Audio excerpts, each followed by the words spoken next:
guys, Amanda here from Lolli Lulu Crafts, and today we're doing a card using this gorgeous set from Altenew called Beloved Daisy. I love this set. Obviously I've got my little beloved Daisy, but I just actually love this Daisy set as well. Now, as always with my Altenew videos, we are going to go through the steps, because I know with a lot of these layering stamps they can appear at first glance a little confusing, so we're going to go through it step by step and show you exactly what you need to do. So the first thing we're going to do is make my card base. Now this is going to be a slightly different shaping to my card, so I've taken a 12 by 12 piece of white basil cardstock. I've cut it at 5 inches and then I've scored it at 4 inches, which means I've got 8 inches on one part and 4 inches on the other. Then I'm taking one of these gorgeous Martha Stewart punches and I'm taking the end that, so you've got the score line and then it's the 4 inches, so I'm punching along that end. I'm starting in the center. I'm making sure that the first punch is absolutely central, and then I'm lining it up. You'll see the silver on each end. You line up the holes and then you punch the next bit, so then you know that it continues on perfectly. And then I'm doing each side to create this gorgeous border. So then I'm just folding over on that score line and using my bone folder just to crease that. And then the next thing I need to do is cut a piece of card, again using that basil cardstock, that's going to sit behind that lacy piece and create the bottom half of the card there on the front. So we're going to cut that to the 5 inches wide, and the gap from the lace down to the bottom would be 4 inches, but obviously we need enough to stick behind, so I did it 6 inches, and then I did exactly the same with that beautiful dotty vellum as well. All I did next was take some tape pen, run it across the top of that piece of card, adhered my lovely dotty vellum to it. Now that particular part of the card will be hidden behind the punched part of the card on the front there, so you're not going to see any adhesive at all. So next I took some wet adhesive just to give me a little bit of movement time. I added a little to the top of one piece and the bottom of the other. That just ensures that both edges stick, and it was very pretty, I thought. So now we're on to the fun part, which is the stamping. And on this stamp, as with a lot of Altenew stamps, it comes with layers, but what they've done on this one, and they've started doing, is they've put lettering so you know which each part is and what order to stamp it, so that makes it a lot simpler to do. Okay, so for this card I want to create like a bouquet, so we're going to stamp A and B flower first. So we've taken the first layers and we've put them over on that left hand side of this piece of card, which is going to be big enough to take 4 flowers, 2 A and 2 B flowers as it were. The first 2 of the A and the B are going to be in lavenders and lilacs, and the second 2 will be in pinks. Now when you have a stamp platform, the beauty of this with layering is that you can leave your layer in position for the second stamping. Now that's, you know, not a big deal on the first layer, but when you get onto the next layers and you have to fiddle around to get them in the right place, it makes it a lot easier. And obviously if you're doing even more than 4, so if you had a bigger piece of card and you were twisting it more times, sort of in each corner and making 8 flowers, or you had 2 pieces of card this size, then it would make it really simple. Clearly you can do this without a stamp platform, but it definitely makes it easier when you're doing multiples. So what I'm doing here is I've looked at the little diagram, and there's some little pointy bits, as I called them little bunny ears. They look like little bunny ears to me, and you want to position those correctly. Once you get those right, then you know that those next layer is positioned right. And as I say, this is the beauty of having the stamp platform, is that I only have to do that once, and then when I do my next layer on the lavender side now, because I'm doing the pink one here, and I twist it around and I do the lavender side, I do not move the stamps. Leave the stamps where they are, just turn your card. And always make sure you put the card right into the corner. That way you know that you're positioning it correctly each time, and you won't ever, you know, get it in the wrong place. And as you can see, it looks really effective. Now as for the colours themselves, what I'll do is what I always do with this, rather than go into I'm using this one now, I'm using that one now, and fiddling around.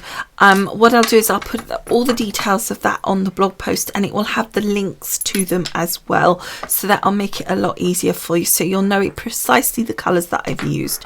And you'll be able to see that on there. And if you want to find that, if you're on YouTube, all you do is go to the link below the video. There's a paragraph, it says show more, and you click that and you'll see the link to the blog post, and you just click on that and it will take you over. And while you're there, why not subscribe, and then you'll get an email telling you every time I do a video. So now we're on the next layer, the final layer. This is the dark one, and again we just made sure we matched up those little elements as per the diagram. Now when I did my stamps and put them into the boxes, I made sure that I copied that diagram onto the box cover that I created, so that I could make sure that I knew exactly when I looked at them how to put them together, because it is quite important to see that, because there are some, particularly with this one, I noticed there were some that are sort of these bunny ears, as I call them. There's several sections, so you need to know what the second point that you need to match up is, so you can be sure that the first point is correct. So now we're doing my fifth and final flower, which is the sea flower, as it were, and I'm just popping that down the bottom. I'm just doing the one, and for this one I want to do that in the lavenders and the lilacs, and just putting those layers together and doing exactly as we did before. I kind of sat and I worked out, I did like a really bad sketch, but I just sort of looked and I wrote down what colour I wanted where on my little bouquet, so that I could see that I wanted the lilacs to be the more dominant, and so I wanted to be sure of that. So by just sketching it out roughly, I was able to see that clearly. Now these particular flowers have centers, and they have layered centers as well. They don't always have that, so when I transferred this into this little box, I did make sure that they stayed very closely related in position to where I positioned the actual flower that they belonged with, because it would be really easy to mix these up, and you wouldn't want to do that. They are different. They don't look a lot different, but they are different, so you would want to make sure they stayed together. So I'm taking the first layer of all A, B and C and positioning those. So what I'm doing here is I'm going to put those centers correctly, so they're all orientated as they're meant to be, and then obviously we're going to stamp, but we're going to stamp with our lightest color, and we're going to use a lovely lemon. But then I'm going to take away the center for the flower C, because I don't need that. I'm going to twist this around as I did when I did the flowers, and then I'm going to re-stamp both A and B, but obviously I don't want C there, because I don't want it to accidentally stamp any of the residue or anything like that onto my flowers, and it may well do that, so I just removed it. That was the safest way. But obviously the other two I kept in place, I didn't move them. And then we do exactly the same with the second layer. I've put all three down, and then I'm going to do my second darkest color, and then once I've stamped that, I will remove the center for the flower C, and then re-stamp it, twist it and re-stamp it for A and B again. And you can see how it really builds up, and it just looks so effective. It's beginning to look like a really kind of plump center to a flower, and I just really like that. And here's our final dark layer, and I just think that looks so gorgeous. I think the whole thing looks absolutely stunning. Okay, so then it's onto the leaves and the stalks. The leaves had two layers, the stalks were just a simple single layer, which I actually did gradiate with two colours on one of them just to give it a bit of interest. As you see, the first leaf up the top there, I just messed up completely, so I've just scribbled that through so I know not to die cut it, and I stamped another one. I normally would say, oh, it'll be fine, and it probably would, but it was just a lot darker lacquer and nah.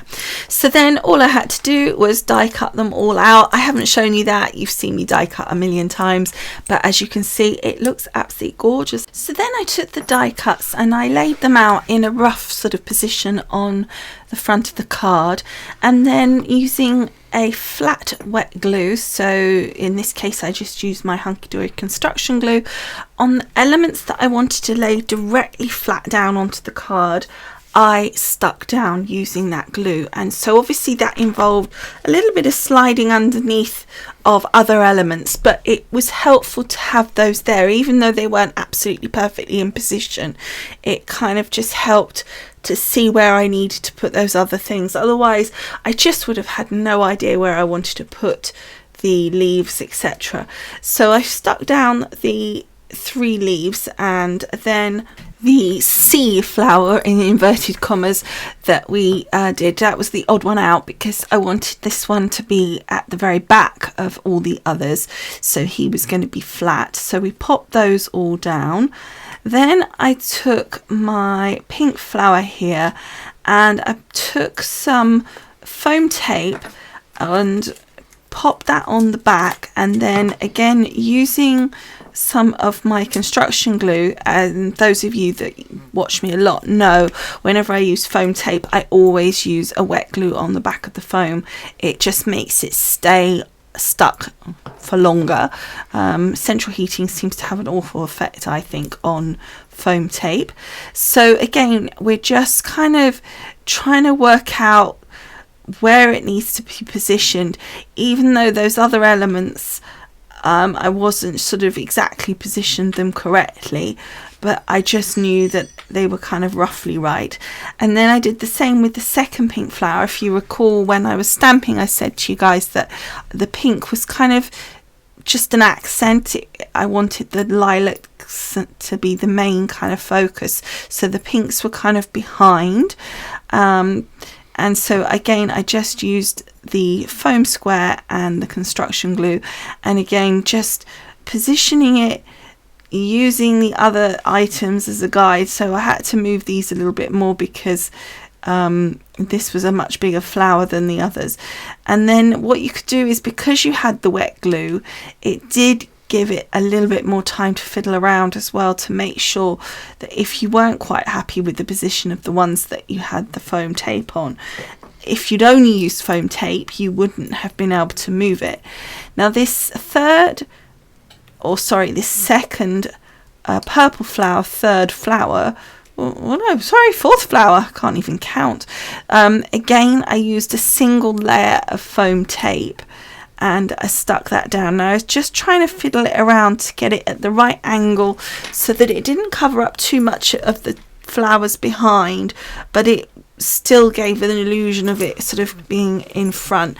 Now with that smaller flower, you want to make sure that it's got just a smaller piece of foam in the middle there, so that it gives you that opportunity to move it nearer the other flowers.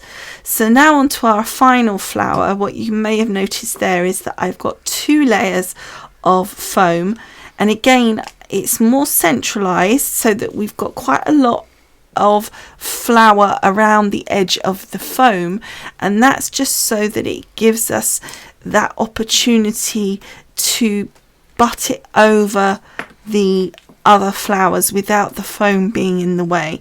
You'll also notice that I was still able to move that previous pink flower, even though it was like quite some time back since I'd sort of popped that down, and that's because we were using that construction glue.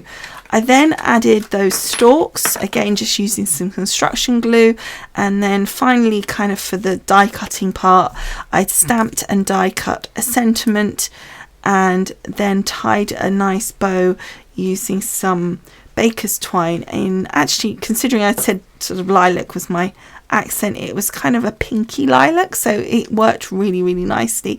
The stamp said thanks. Again, it was a different set, but it was an Altenew set of stamps, and I did it in sort of a pink colour stamp, one of the pinks that we used, I think. And I like that when you're stamping rather than black all the time. I think it just adds a little bit of something just different to it. Everybody always tends to do black, and I think it looks nice doing that. And then I just stuck my bow down using the construction glue as well. And finally I added a few of those beautiful crystal drops, not as in the ones you drop down, but literally physical hard crystal drops here. And I just again stuck those down using construction glue. You see here I just put a dot down and then positioned the little crystal on top. Now it's not a like gem, it is like a glass droplet. It's really nice, and I just added a couple around, and then I added one on the flower as well. But then I still felt it just needed something, so I resorted to my mother's favorite thing, which is a bit of glitter. And so we used some crystal glitter stickles and just went over the light areas of the flower, and you can see it hasn't hidden any of our layers, but it has just given a bit of interest to it. Then the final thing I did was I took some beautiful vellum that I had in my stash, and I believe it's K & Company, but I really don't know, I've had it so long, and I made an envelope for the card, and then I put a tiny part of that vellum on the inside as well, just to kind of link it up. Now clearly a vellum envelope like this, you wouldn't send it as it is with the address on the envelope. I actually knew that I was going to be sending that inside something else, so it wasn't a problem. But if you are going to probably want to send it by post, you'll probably need to make a second envelope or put it inside a jiffy bag to post it. So that is it for this week. I hope you've enjoyed making this card with me. I know there was lots of sort of different little elements to it, and I think you'll find that you need to really see the photos for this one to really appreciate all those different elements, even just to see the vellum part of it, the actual vellum layer on the front of the card, because you really can't see that so well on here, whereas in the photos it picks up a lot better. So if you want to see those photos, or you want the links to the products, so you know the exact colours that I've used or whatever, or even if, as I said before, you want to subscribe to me, which obviously you can do here on YouTube, but if you do subscribe to me on my website, you get an email, whereas on YouTube I'm not sure whether you get your notifications 100%, whereas obviously if you're with me on my website, you will 100% get notified of new videos. Okay, so thank you so much for watching. I hope you enjoyed, and I will see you again soon. Bye for now. Bye.